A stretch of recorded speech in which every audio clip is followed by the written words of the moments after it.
friends, one of his dearest friends. Probably the largest part of his district is Quincy, I would think. And the mayor of Quincy is here, Tom Koch. I don't know how many people have been to Quincy. I don't know how many people have been to Quincy lately in the last couple of years. If you haven't, you're in for a treat. It's an extraordinary, extraordinary city. What he has done to that community here, commercial, residential, but tourism. This man has caught on to tourism before any other mayor in the Commonwealth, and has really made it a tourist attraction. And he's always coming up with innovative and creative ideas, and boy, the residents of that city are blessed to have his leadership, so it's great to have him here today. Okay, it's been a couple of months since we resumed our in-person program, and we have several other in-person events planned in the next couple of weeks. This Friday we'll be in Providence for a Capitol conversation with Congressman Jim Langevin, who will be retiring from Congress this year. Next Friday, June 24th, we'll be in Washington for a breakfast with Congresswoman Lori Trahan, and then we'll wrap up the month back in Providence with an opportunity, a conversation with Congressman David Cicilline, and we have a couple other events planned. We'll let you know, and I think we'll be very pleased with some of the upcoming events beyond these that will be announced today. Today we're delighted to welcome back someone that we all know. He is our friend, he's my congressman, he's my neighbor, a former colleague. We all know his rise in the political arena, being a state representative, being a state senator, and then running for the United States Congress in the year 2001. His election day was the day of the bombing, 9/11. I mean, it was extraordinary, the history associated with our guest speaker. But he has done a fantastic job in Washington. We all know we're not surprised. But what we always say about the congressman, he never, ever, ever forgot his roots. And every time he votes, he tries to think, is this in the best interest of my district? And that's why he's universally respected, Democrat, Republican, because they look at him as somebody who votes his conscience rather than what the party tells him to do, or what any influential person may even weigh in on. He will always decide what's best for his people. That's why we admire him, that's why we respect him, that's why we support him. Our congressman, our guest speaker, the Honorable Congressman Stephen Lynch.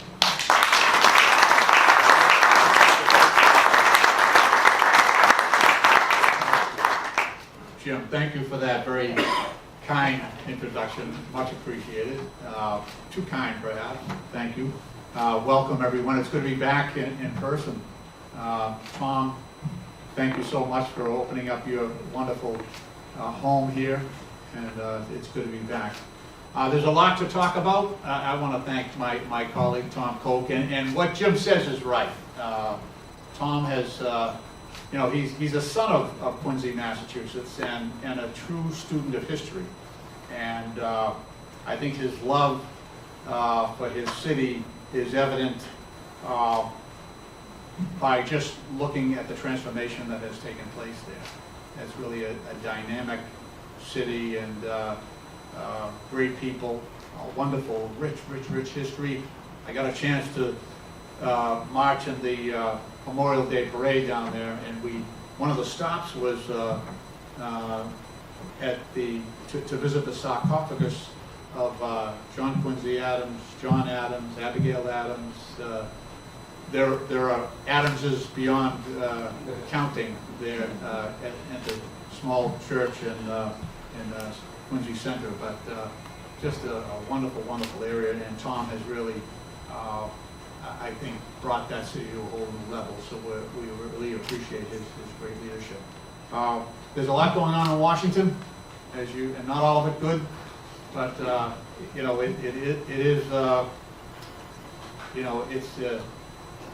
it's an important time. I could say these are dangerous times as well, with what's going on in Ukraine. Maybe I'll start there. I know that with all of the news and all of the different challenges that we have around the world, that sometimes Ukraine slips in our consciousness as we deal with inflation and other issues that are more immediate to us. But I had an opportunity to lead a congressional delegation to Ukraine, to the border, and to also look at the refugee situation and the weapon supply system going on in Poland, Romania, and Moldova. We did this a few weeks ago. And as I always do on these Codels, I make sure it's bipartisan. So we brought 3 Republican colleagues and 2 other Democrats and myself. Part of it is it's not just trying to be bipartisan, but after you spend 10 days with someone, as we did, and you learn about their families, and you learn about their districts, and you learn about what's important to them, and you see them, how they respond to the crisis at hand, you get to know people, you build friendships.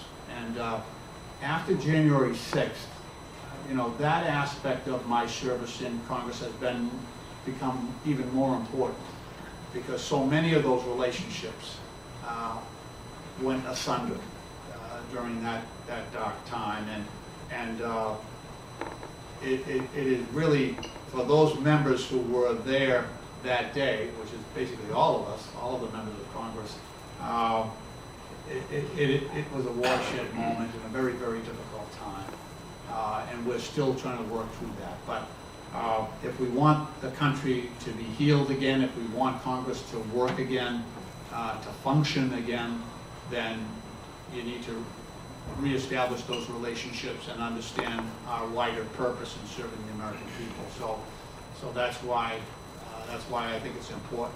It wasn't easy, but I think we've, at least for those 3 Republicans who came with me, they are my friends. They are my friends today. You know, after the 10 days we spent together. It was a difficult time in Poland and Romania and Moldova.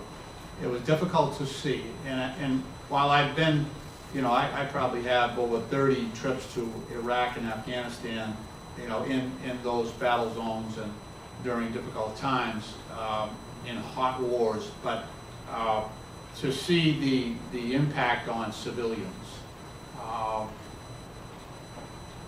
was especially painful. To see, for example, in Poland, when we went to the train station in Przemysl, right on the border with Ukraine, there were probably 40 or 50 trains that came in that day with anywhere between 2,500 or 800 refugees coming in. And typically what would happen is these families were coming in, sometimes with moms and dads, sometimes with just mom, and a bunch of kids. And God bless the people in Poland and Romania and Moldova and their welcoming response, but it was very difficult to see families separated, because in many cases the kids were being left either with the Polish Red Cross or with, you know, non-governmental organizations, and then mom and dad were going back in the fight. So there's something deeply unnatural about that separation of families and the circumstances under which that took place. It was really heartbreaking. On the other hand, like I say, the way the people of Poland and Romania and Moldova responded was truly sublime, the best of humanity. So unlike in Iraq and Afghanistan and Lebanon and other places where I've gone where there have been refugee camps, there were no camps in Poland or Romania or Moldova. Every single one of those refugees was being welcomed into a private home. And at that point, there were 3.5 million refugees in Poland. Moldova was a much poorer country. It's probably got the lowest GDP in Europe. Those people don't have 2 nickels to rub together, but they had taken in, for that small country, about 250,000 refugees into their own homes to share what little they had with those families, and the same in Romania. So, you know, they had a reception for me and my delegation at the Moldovan embassy, and I expressed how many people were, for the first time, being made aware of Moldova and its role in the world, and I said, you know, you couldn't put forward a more humane and really generous and kind gesture than what you're doing right now for the people of Ukraine. So that situation goes on. I did spend a fair amount of time with the 82nd Airborne there in Romania at MK Air Base, and it was really sort of like the Rebel Alliance, to be honest with you. We had, you know, the Brits, the Canadians, the Australians, the New Zealanders, the French, ourselves. The 82nd Airborne is leading that effort, but we were told by the Ukrainian parliament members in exile that when weapon systems arrived from the United States or Germany or elsewhere in Poland, that within 6 to 10 hours that weapon system was in the hands of Ukrainian fighters. And they were very, very grateful for the support of the United States. And to a person, they understood that putting boots on the ground at that point would have meant World War III, and they understood. And Zelensky told the world that he didn't need a ride, he didn't need U.S. boots on the ground, he just needed the weapons to allow the Ukrainian people to fight for themselves, to fight for their own freedom. So that conflict goes on. We're not sure where it ends, but our next Codel will be into Ukraine proper, and also probably into Finland and Sweden, who after this assault on Ukraine have decided that they too wish to be members of NATO. So we want to support that application and support their leaders in making that decision.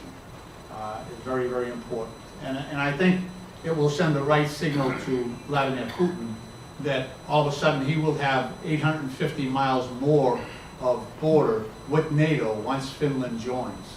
And they've got a very capable military capacity. They've got a small standing army, but they've got a much greater capacity because of their conscription laws where everyone must serve. They've got great ability there.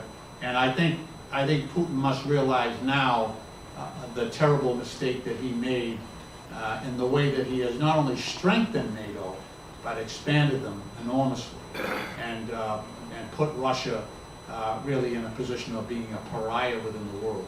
I realize that we have companies here that deal globally. You are a blessing to all of us in New England. But we realize the challenges that creates for companies that deal globally, and the restrictions that we have put in place, the sanctions that we have put in place, and the difficulties that creates for your companies. But we ask you for your steadfast support and realize that there's a larger goal here that we wish to serve, and that we need to send this signal at the same time that we supply humanitarian relief and also military relief support within Ukraine. Locally, we're dealing with a series of challenges, and I'll probably let it just go to question and answer format, but you know, we've got several bills right now that are under consideration to try to deal with the inflation issue here in the United States. I have to be honest though, because of the nature of this, the complicated nature of this, you know, we have the lingering impact of the pandemic that is still with us in some part. It varies between regions.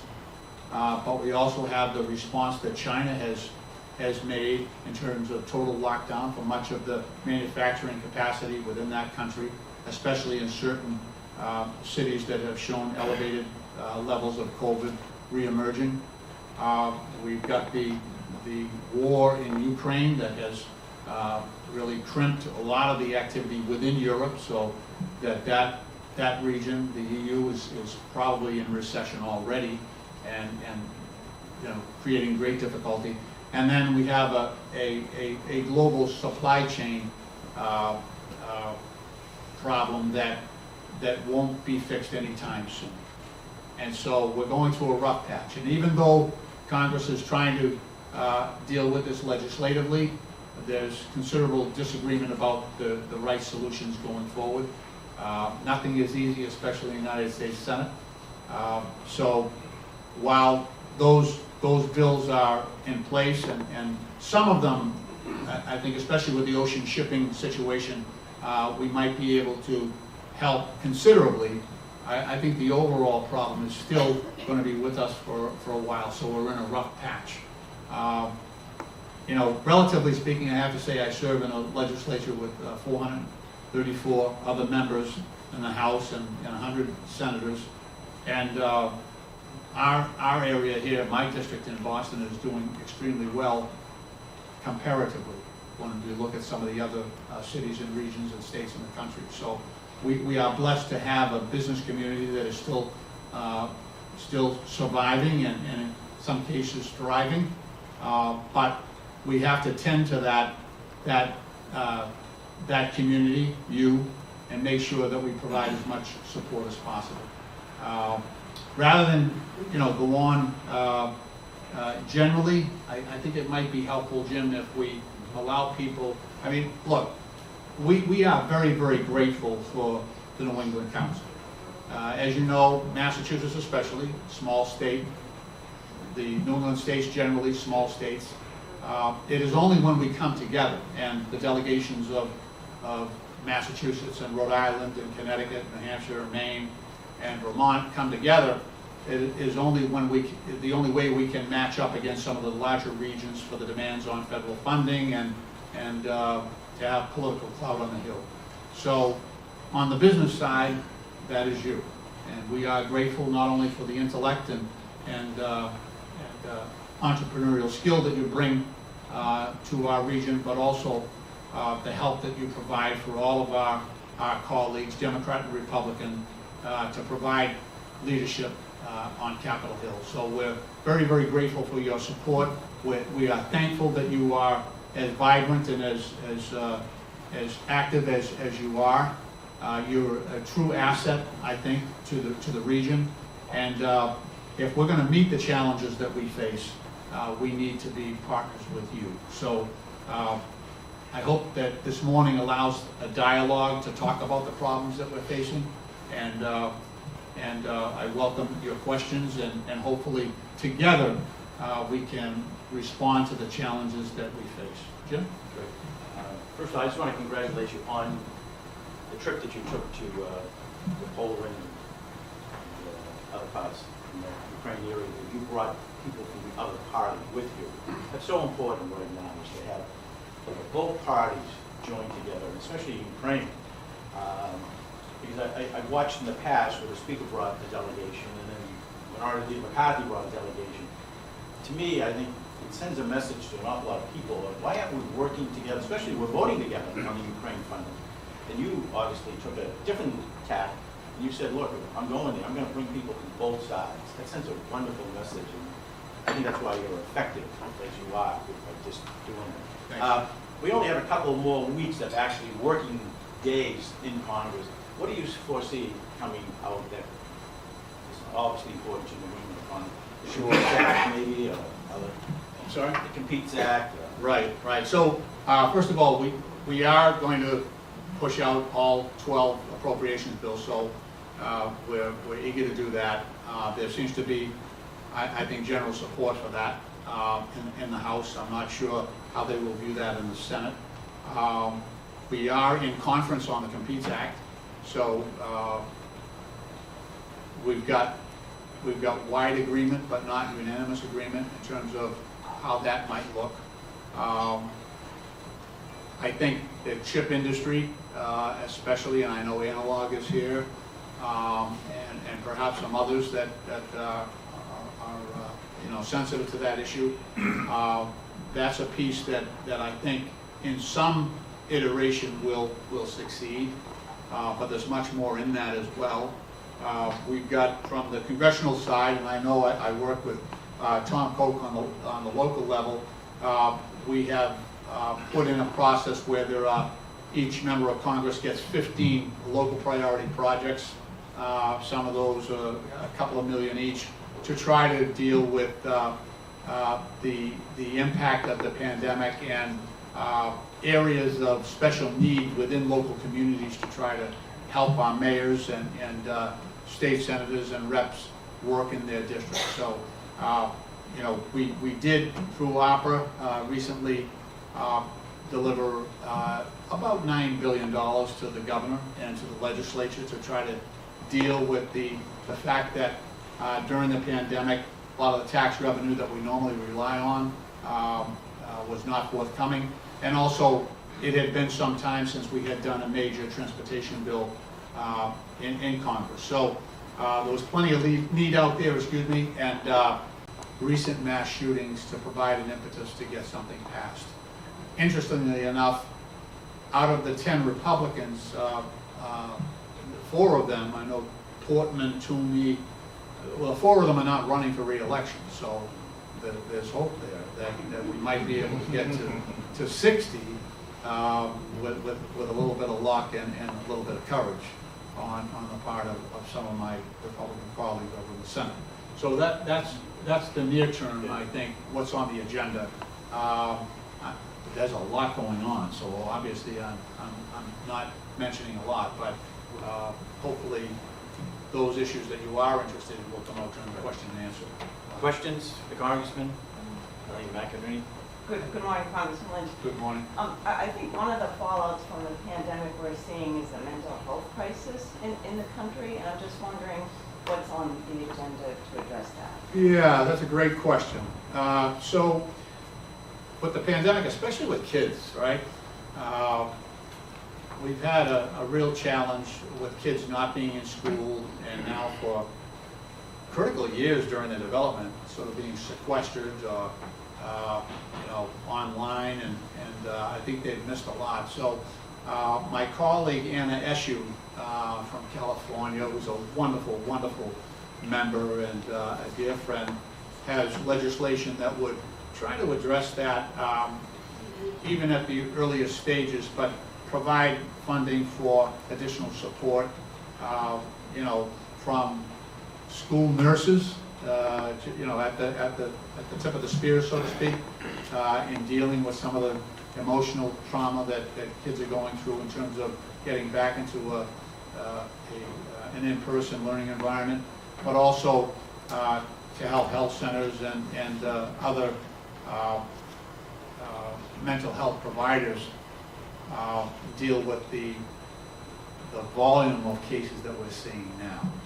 So hopefully that bill will get enough support in the Senate again, you know, to make that, to bring the resources to the problem.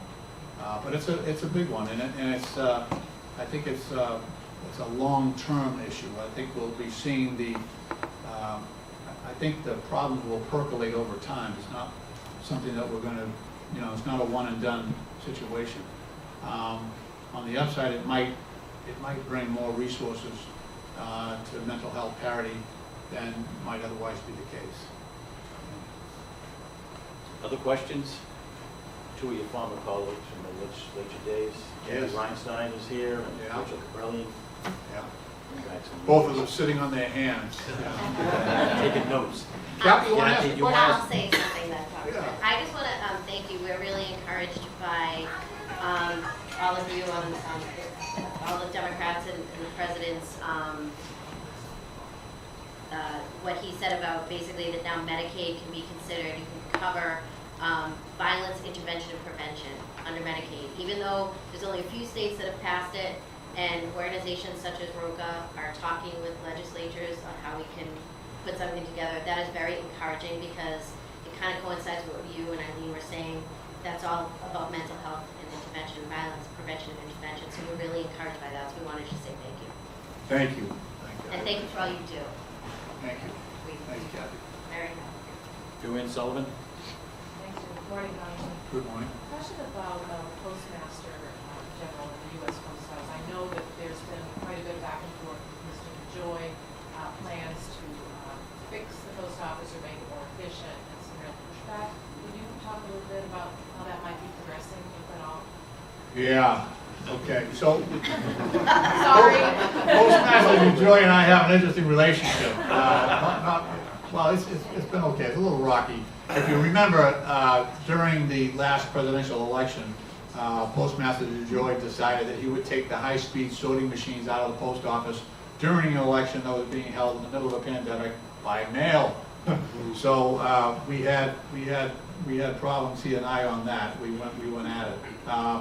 I think that in retrospect, he was not acting. I don't think he felt he had a choice. I think he was acting at the president's direction, and so he had since abandoned that whole approach. And to his credit, so my bill, the postal reform bill that we worked on with Elijah Cumming for almost 8 years, we got it passed because Mr. DeJoy, Postmaster DeJoy, went to the Republican members and asked them to support my bill.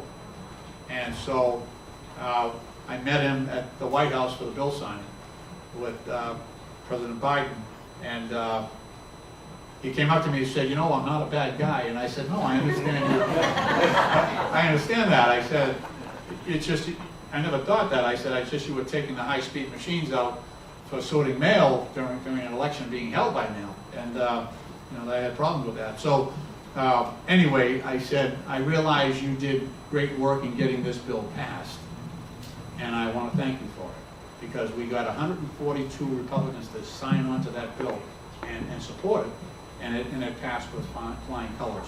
And he had a large role to play in that. He really did. So so we seem to be in a better place right now, he and I, and that's, you know, for the committee in general. I think we're working together. He's got some wacky ideas on I have a bill to electrify the entire postal fleet. So we have the postal fleet is 237,000 vehicles. It's second in the government for vehicles behind the Department of Defense. So what my bill would do is provide about $7 billion to electrify the fleet, but also provide charging stations so that at every single post office in America, so that because the post office would charge their vehicles overnight, and then the charging stations would be available for people during the day, you know, out front of the local post office. So it kind of something for everybody. But he wants to make a purchase right now of combustion engine vehicles, which would lock us in for the next 30 years into diesel and gasoline powered vehicles. So we're having a real set-to over that. You know, I think that's just a bad idea. And you know, I think the government should take the lead on this issue, and it would help enormously, not just the post office, but communities in general, to push out the adoption of electric vehicles. So so we're having problems on that end, but we need to continue to work on those issues. So I think DeJoy might be there for a little bit, because he did help pass the postal reform bill, and so I think he redeemed himself in some way. But it's like this electric vehicle dispute shows, he hasn't quite got it all right yet. So we're going to still go back and forth. And then there are some other issues, but he seems to be working adequately with the postal unions, which are really sort of canaries in the coal mine there. They usually tell us when things are going sideways, and so far so good in terms of that relationship, with some exceptions. So I don't know, I hope that answers some of your questions. Thank you. I watched C-SPAN last week, a committee hearing you participated in on disabilities, and you talked about a project a pilot project you're trying to develop, where people with disabilities would have some type of housing, public housing. You want to talk about your interest in the disability issue itself and the pilot program that you were talking about in that meeting? Sure. So we've got several different programs in terms of, and I know Jim is here with Jim with Cassetta, working. Yeah, Jim Cassetta. But so we work with different groups, and there are some wonderful groups like Work Inc. and Jim's group that work on this 24/7 and are just a real blessing in our communities. But we have so many opportunities, I think, to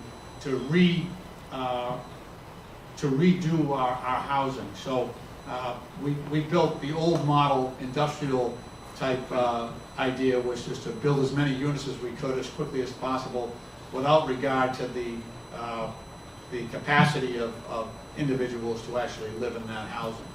So what we're trying to do is, I grew up in the Old Colony housing projects and in South Boston. Now it's called the Lynch homes at Old Colony. Marty Walsh named it after my mom because of her work there. But some of the simple things that we're doing right now is reserving the first floor units entirely for people with handicap or elderly who wish to stay in that development. But there are so many.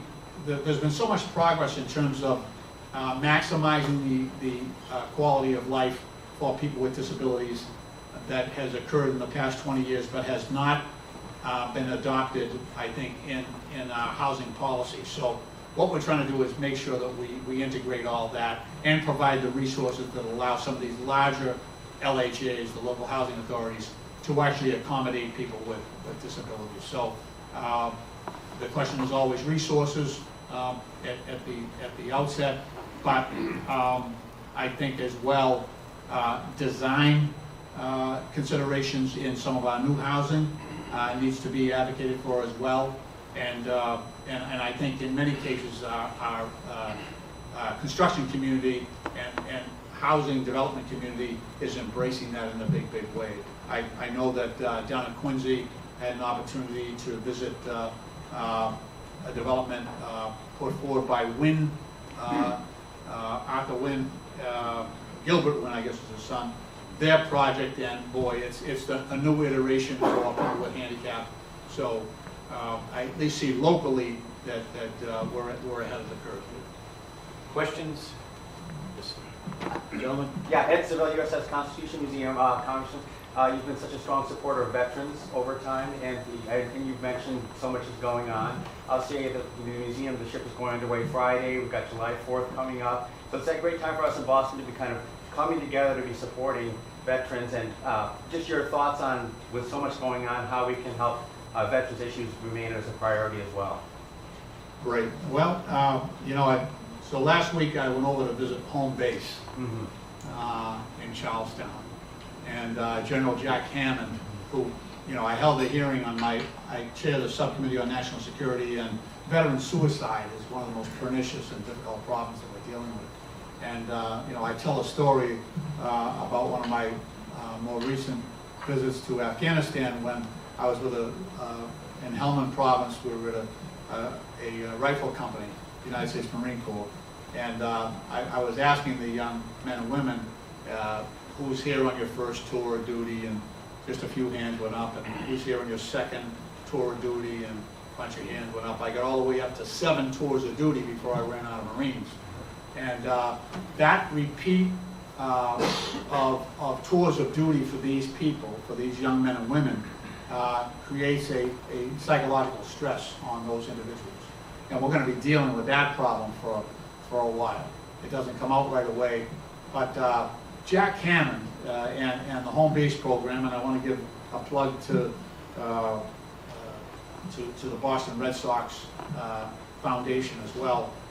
They have been wonderful in building and rebuilding that facility over in Charlestown, and it really does. He brings in like classes of individual veterans who are dealing with it, and also families of veterans who are dealing with either suicides or severely handicapped veterans as a result of their injuries in wartime. And so he's got a wonderful environment there. He's a combat veteran himself, so he understands the needs of that demographic, and I just want to give him a real shout out for the work that he's doing, because in terms of really making a difference and saving the lives and putting families back together, Jack Hammond and the home base program is really getting the work done just so you know, our VA, I'm blessed to have 3 VA hospitals in my district. I've got Brockton, West Roxbury, and Jamaica Plain. With 2 of those, West Roxbury and Brockton, were on the short list for rebuilding those hospitals. So we're very excited about that possibility, and we continue to push for that funding. So, and Massachusetts, and Jim had a lot to do with this, as well as Rachel Caprellian and Kathy Reinstein. In the Massachusetts legislature, we have a law that says every city and town shall have a veteran service officer to take care of the veterans in that town. That's rare. That's rare in this country. And so I just want to congratulate my House colleagues for putting that in place years ago, and it's still servicing those veterans each and every day. And we're blessed to have that veteran service officer community doing all that great work on a daily basis. July 30th is the run to home base. What's that? July 30th, run to home base. That's right. Fenway Park. Thank you. That's right. You have a question? Do. Congressman Lisa Levine-Yarovich with the Museum of Science. I just wanted to thank you for bringing up the Competes Act. The future STEM workforce pipeline in your district and in the region is going to be heavily impacted by that bill, so we appreciate, I know there's differences in the House and the Senate, but this specific region in terms of the STEM workforce pipeline, both in terms of industry, academia, other nonprofit institutions. The Museum of Science itself, we kind of are the early stage of the future STEM pipeline. We spark a STEM interest in elementary, middle, and high school age kids, but then if we spark that interest and we're successful in what we do, then they want to take classes and go on to community college or go on to higher ed and then go into the STEM workforce. So I know that there's provisions for the National Science Foundation and other things in the Competes Act, and anything you can do to support that will support lots of different industry and the STEM pipeline in your district. So it's wonderful. Thank you. Absolutely. I'm a big fan of the Museum of Science, and have been since my early days. I think the Museum of Science, sparked that interest in me to become an engineer, and I'm sure that you continue to do that for hundreds of thousands of kids that come through your doors every single year. And now, hopefully, getting through COVID, we'll get back into that interaction as well. And I totally support you on the STEM piece. I actually founded a charter school, a STEM charter school, the Boston Collegiate Charter School in Dorchester, because we were seeing, and it's our 25th anniversary, so we were seeing 25 years ago that the jobs being created in the economy greatly weighed in favor of people who had experience and education in math and science.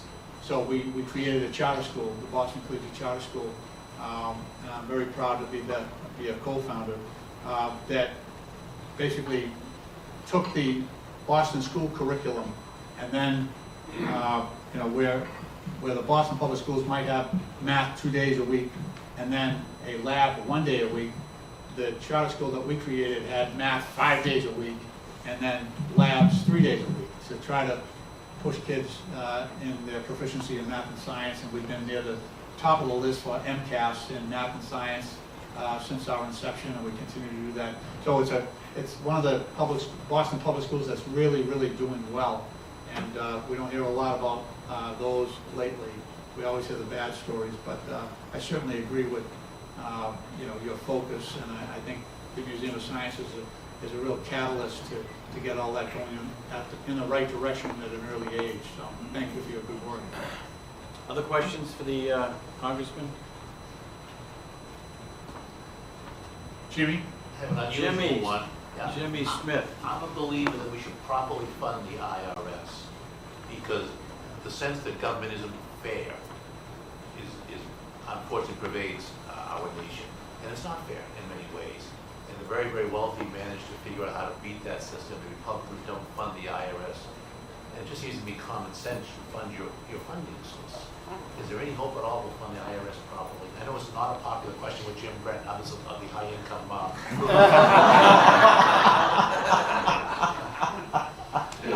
Cheap shot. Well, you get good, Jim. But he means well. Yeah.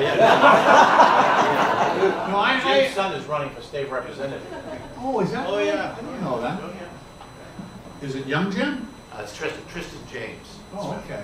Very good. Good luck. Mom lives Swampscott Okay. and parts of Lynn, unfortunately. Not a big part of Lynn, unfortunately, but a small part. Well, best of luck. I know he must be running as a Democrat, right? Oh, my progressive Democrat, yes. Yeah, I might have known. On the IRS piece, so I'm on the Financial Services Committee, and we have had this battle for years. And so we were in the minority when they were trying to cut the IRS funding back in the day, and we continue to have that fight to try to restore funding. And you're absolutely right. It's a basic issue of fairness and enforcing the law. And unfortunately, rule of law, I don't know, it's just losing its attractiveness to some members of Congress and some members of society. I don't get it. I spend enough time in failed states to appreciate the boring reality of rule of law and having a solid, independent judiciary that rules on the law, and a law enforcement community that enforces the law. It's a crazy world. It really is. I'm having a meeting tonight on crime in my district at the Ironworkers Hall, and I'm bringing in all the law enforcement and state police, the DEA, to try to be quite honestly, just to try to reassure my constituents that I'm on this, that we don't hate the police, that we want to properly fund them and train them to enforce the law properly, and not assume that every police officer or state trooper is a rogue that's out to trample the rights of our citizens, but unfortunately, this is where we're at. So I'm trying to reassure my constituents that we're paying attention to this, and that basic feeling of being safe in your community, being safe, is threatened right now, right? Crime is up all around the country, and this feeling of insecurity is across society. It's cost me $120 to fill my truck up the other day. That's economic insecurity, and then the crime issue, physical insecurity. January 6th, political and governmental insecurity. Everything seems so fragile right now. I'm really just at a point where I'm trying to reestablish the fundamentals and faith in government and faith in each other. I don't know how much of this is due to the pandemic and it's got us sideways, but we've got to get back to the basics and try to. That's why I say about these relationships between members of Congress. It's much harder to be mean to a person when you know them, when they are your friends and acquaintances. And unfortunately, I've got to do this member by member. It's going to take a while, but I'm committed to it, and I'm I just think we need to get back to that basic decency between people, between individuals, and have some love and compassion for the people that you share this world with. We're going through a rough patch. I'm not sure social media is having a good impact on things, but we've got to get back to the basics here. I don't want to go religious on you, but we've got to be much kinder to each other and recognize that we want the best for our families and our communities, and try to find that common thread of human decency that used to run richly through our society and through our country. Get back to that. Sounds a little corny, but it really is. It really is essential to us as Americans. It really is. Got to be better to each other. Yes, sir. Thanks, Jim. Jerry McDermott, Dr. Behavioral Health. Congressman, first of all, I just want to commend you for the work you've done. Myself and my brother Jim were with you every step of the way, and I remember a very humble young Stephen Lynch County State Representative who followed your career in Sport Beltway. And I remember you saying of the late, great Joe Oakley, if I could fill one of his shoes, I'm doing a good job. And I think honestly you filled both. You've done an incredible job. You should be proud. You're too kind. Just to piggyback on Do the... you have a softball question to ask?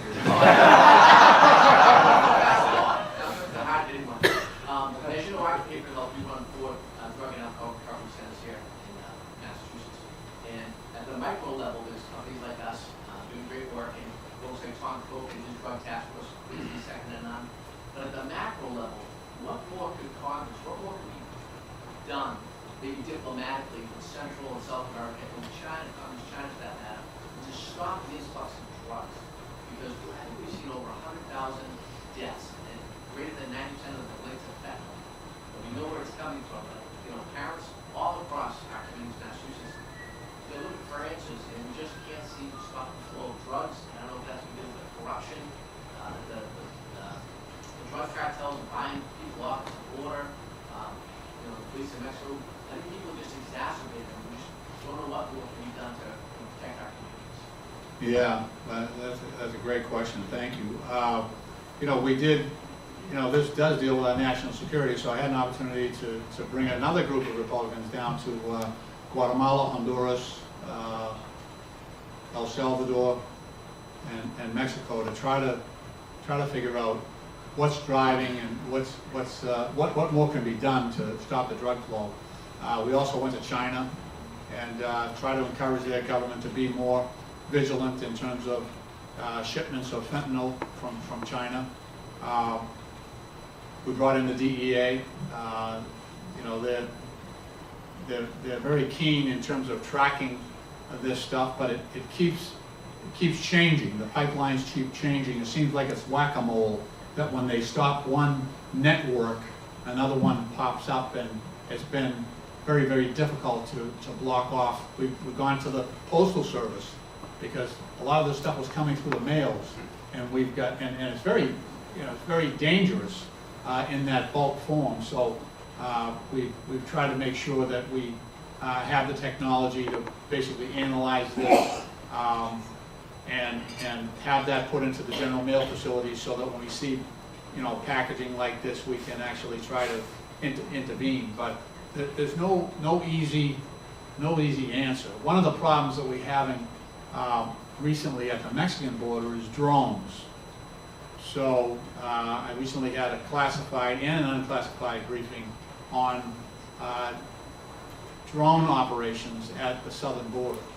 So some of the larger drones can carry several pounds. And so what we're seeing now is that they're using drones back and forth across the border. And that's been, and the FAA, we can track them, but intervening is very, very difficult given the expanse on the border. So that's one of the, I think there were like 1,600 drone operations over the Mexican border in like a 9-day period back in May.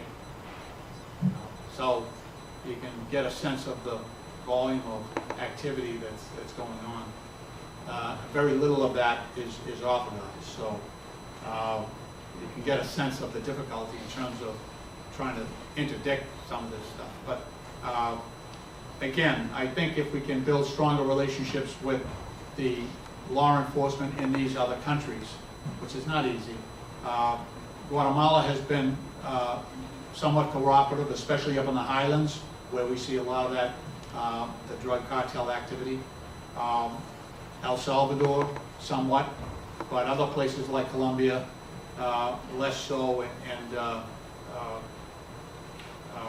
and the Mexican border, I think it's a matter of capacity for them rather than willingness. I think they understand the deleterious effects it's having in Mexico, so I think they're willing.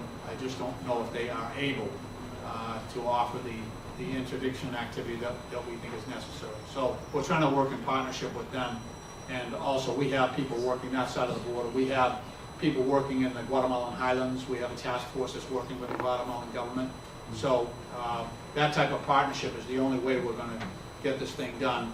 Our relations with China, they're very lukewarm in terms of meaningful efforts on their part.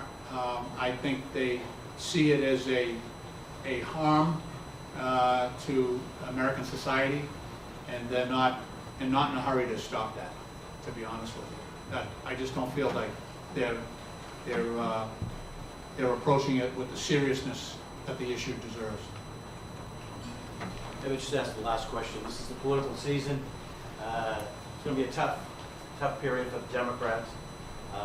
Some people in the Democratic Party believe that the White House, even people in Congress, haven't developed a real message because they had so much to be proud of: the bipartisan infrastructure bill, the American Rescue Plan, COVID. The president got very good marks on that.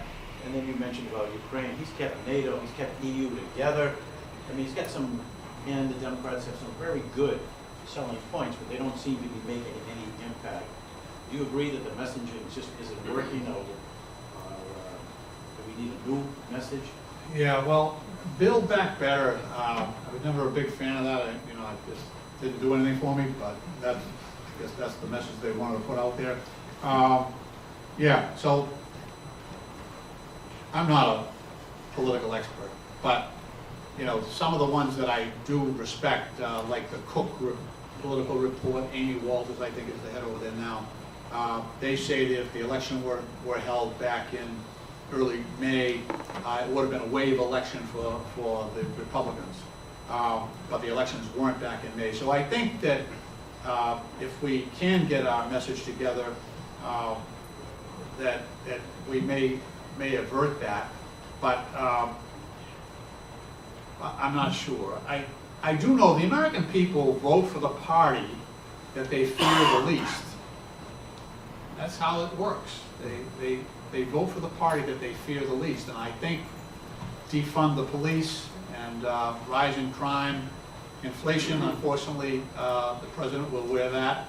Always does. And we've got some real challenges there with inflation that won't come down very soon. So I need to be honest with you. It may be likely that we lose seats. I don't know if we lose the House, but this would be if that did happen, this would be the third time I went into the minority. But I still been able to get things done in spite of being in the minority. So I have to look at the job that I have to do on behalf of the people who sent me there. That's my job, plain and simple. Whether I'm in the minority or majority, I still have the same job that I have to do. And so, come what may, I love my job. I really do. I know it's crazy, but I do love my job. I think everyone wants to spend their life, spend their time on this earth in a meaningful cause, and I found it. I think we have a wonderful, wonderful country. If we stick to our constitutional ideals, we offer the best hope for humanity, and it's wonderful to be a part of that, and be part of history, and to have a small role in how we progress as a nation. So I'm excited. I think we're being tested here.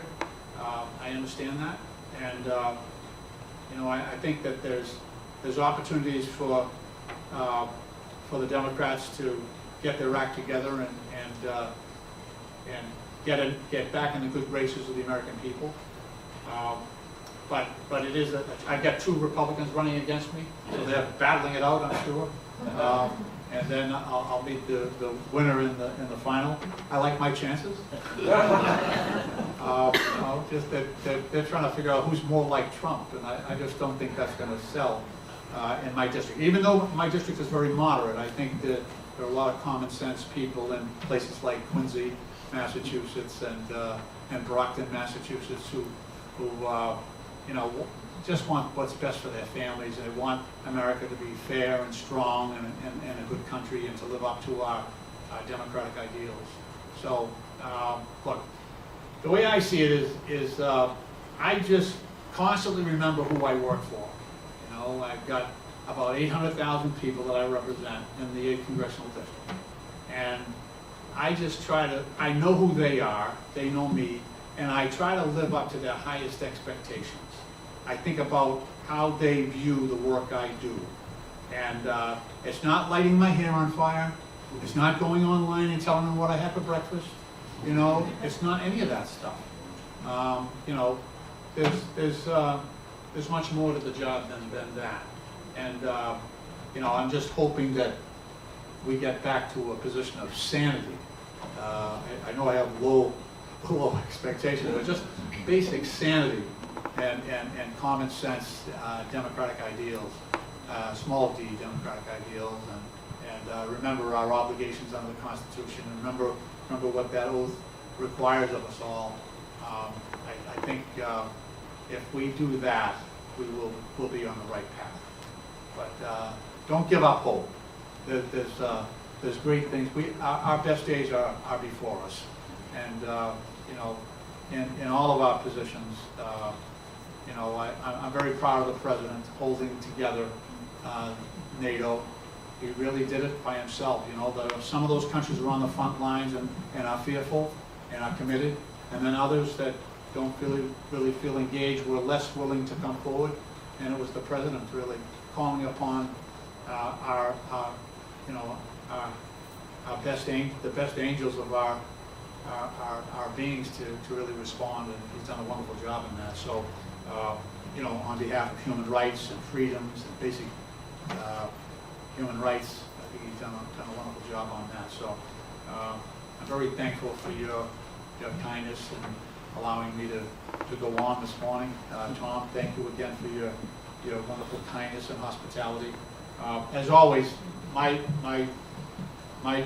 office serves whoever calls. So I know we're not required to help people beyond our congressional district, but in my office, we just help whoever asks for help. That's who we help. So please make use of our advocacy and our services on your behalf. We're blessed to have you. It takes a lot of courage to go into business, and because failures are so public, right? In business, and you know, we want to be helpful to you. You're creating jobs and opportunity for the people that I worry about every single day. So thank you. I want to thank the Congressman. He's